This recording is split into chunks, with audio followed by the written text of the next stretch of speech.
tersangka dalam perkara dugaan tindak pidana korupsi, penyimpangan penggunaan anggaran insentif atau honorarium anggota Satpol PP Kabupaten Lampung Selatan tahun anggaran 2021-2022. Di sini kami menetapkan 3 orang tersangka, yaitu inisialnya M, inisial I, dan inisial A.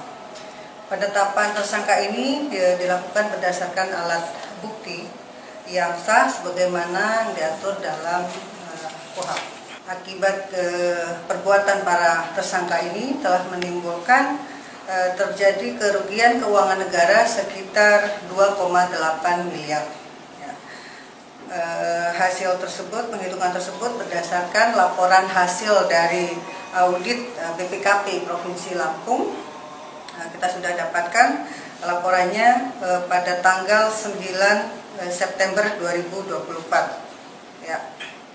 Modus operandi yang dilakukan yaitu dengan cara memindahkan insentif atau honorarium dari personel piket maupun unit ke rekening penampung. Sinar Berita Indonesia Rabu tanggal 18 September tahun 2024. Lampung Selatan, Kejaksaan Negeri Kejari, Lampung Selatan, akhirnya secara resmi menetapkan 3 orang tersangka dalam kasus dugaan korupsi terkait insentif di Satuan Polisi Pamong Praja, Satpol PP, senilai lebih dari 2,8 miliar rupiah.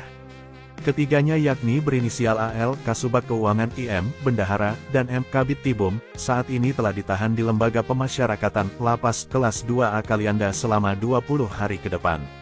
Kepala Kejaksaan Negeri Kejari, Lamsel Afni Carolina dalam konferensi pers yang digelar di Ruang Pelayanan Terpadu Satu Pintu, PTSP Kejari mengatakan, penetapan tersangka dilakukan setelah tim penyidik menemukan bukti-bukti yang cukup sesuai dengan prosedur yang diatur dalam Kitab Undang-Undang Hukum Acara Pidana (KUHP). Ketiganya ditetapkan sebagai tersangka berdasarkan alat bukti yang sah, ujar Kejari, pada hari Selasa tanggal 17 September tahun 2024.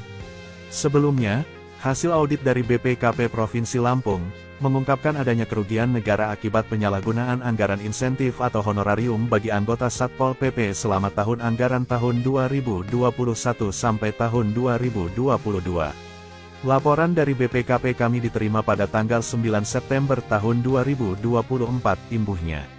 Afni menjelaskan, modus operandi yang dilakukan para tersangka dengan cara melibatkan pengalihan dana insentif atau honorarium dari personal yang bertugas di unit dan piket, kemudian dana tersebut dipindahkan ke rekening yang tidak seharusnya, dan digunakan untuk tujuan lain. Tindakan para tersangka dinilai melanggar Pasal 2 Ayat 1, Junto Pasal 18 Ayat 1, huruf B Undang-Undang Nomor 31 Tahun 1999 yang telah diubah dengan Undang-Undang Nomor 20 Tahun 2001 tentang Pemberantasan Tindak Pidana Korupsi, serta Junto Pasal 55 Ayat 1 KUHP.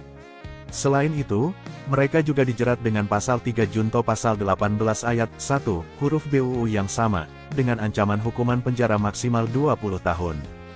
Dari Kalianda Kabupaten Lampung Selatan, Sinar Berita Indonesia melaporkan.